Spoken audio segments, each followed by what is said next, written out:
Well, this video is long overdue. A few weeks or months ago, we took a look at the Hades 68, a 65% board that I loved then and I still do. But after nearly a year of coverage revolving around small form factor boards, some of you out there realize that a 60 or a 65 just isn't ever going to be for you.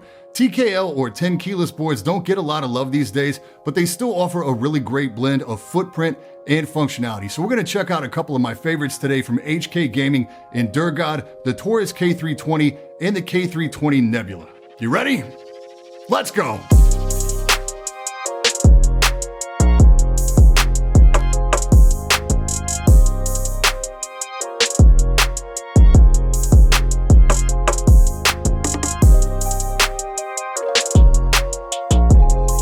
This video is brought to you by Bookmark.com. Bookmark's a free website builder where you can create a professional-looking website with hosting in just a couple minutes by answering 7 simple questions. Bookmark's AI engine, Ada, literally builds your website right in front of your face in less than 2 minutes, and you can edit virtually every aspect of the page once it's complete. You can also upgrade to connect your existing domain and create an online store with e-commerce integration. It's awesome. Click the link in the description below or check them out at Bookmark.com. Yo, I'm Brian P. You're watching BadSeed Tech, and today we're checking out a couple of K320 TKL boards from HK Gaming and Durgod. For transparency, HK Gaming did send these out for review, but as you should know by now, doesn't affect my review in any way. So this lineup includes both the Taurus K320 priced at $99 US and the K320 Nebula RGB currently priced at $139.99 US. Both boards appear to be currently available only in ANSI layout. The Taurus version is available in a full size as well, and also in a white TKL version, which looks amazing. Build quality and feature set is nearly identical between the two, with lighting being really the only differentiating factor. The Taurus has no backlight at all, so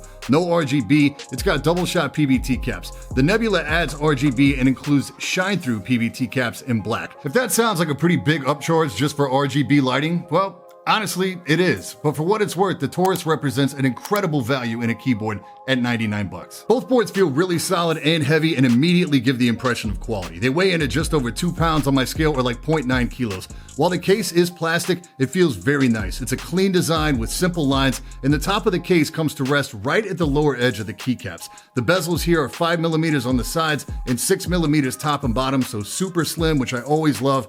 Indicator LEDs have been moved to the top of the arrow cluster to preserve the bezel. Branding is minimal and tasteful, and it's only on the front edge of the keyboard.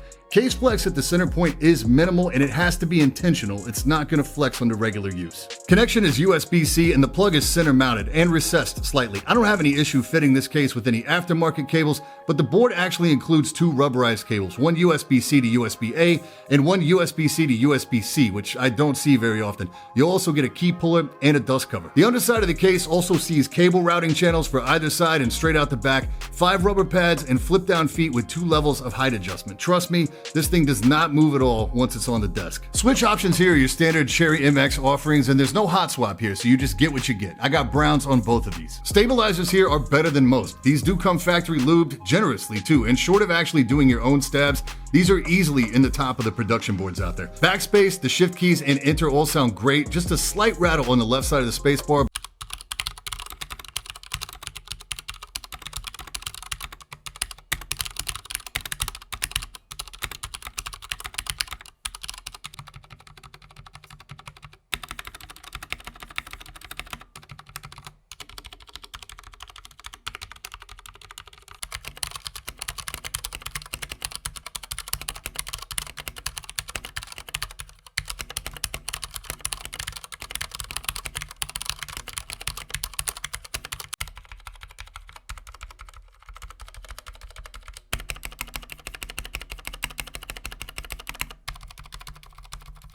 You're going to get PVT caps regardless of which way you go. The Taurus sees a super clean charcoal, light gray, white legend colorway. The Nebula caps are decent thickness, no flex, smooth to the touch, no grit, no texture. Shine through legends and laser side legends. The font is about as clean as it gets. It doesn't have that thick OEM generic look, no gamer aesthetic, just a sharp, simple font Patrick Bateman would appreciate. Taurus caps appear to be the same texture and thickness, but that white on gray charcoal combo looks really class. I can't imagine a setup where this board wouldn't look clean.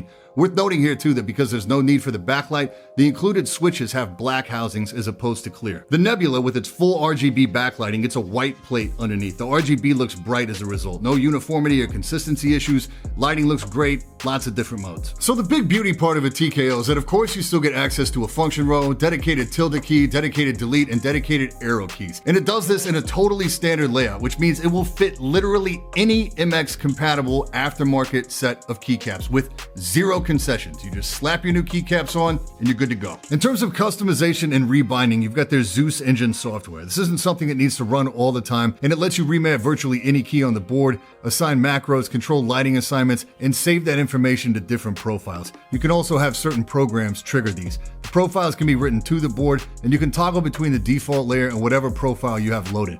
This only seems to work when the software is closed completely, even from the sys tray. If you want even more granular control over the lighting, like with layers and whatnot, that can be handled in the Nebula tab. It's just not terribly intuitive. It's weird too, because the software in terms of profile storage and recall feels buggy to me here, but it doesn't on the Hades. This implementation here still needs some work. It's pretty hard to convey the value that Durgod represents and the build quality that they put into these boards without actually holding them in your hand or using them, because they just feel really good. I've actually been running their Hades and the Taurus board for the longest, but I've had all three of these boards in heavy rotation for a few months now and zero issues. So I have to think the consistency or quality control really isn't an issue with these, because these were picked directly from Amazon fulfillment. These weren't cherry picked when they were sent out from HK Gaming or Durgod. At $99, I feel like the Taurus represents one of the best values in keyboards out there right now. It's just built really well. It performs flawlessly. It has great stabs right out of the box. Detachable USB-C, standard layout, cherry switches, is fully reprogrammable, thick PBT caps, and a super clean colorway. Moving up to the Nebula offers all those same features, but adds the full RGB backlight. Making that jump to $140 in exchange for RGB feels like a lot less of a value,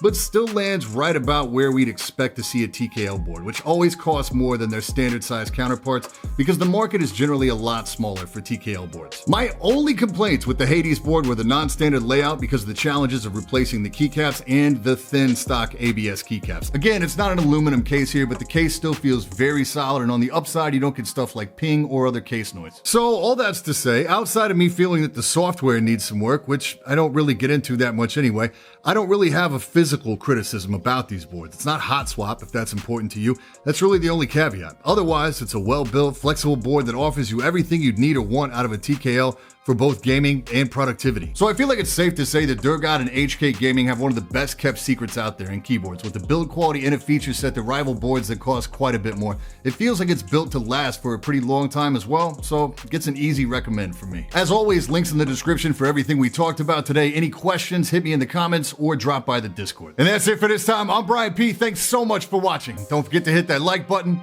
hit that sub button, and until next time, stay up.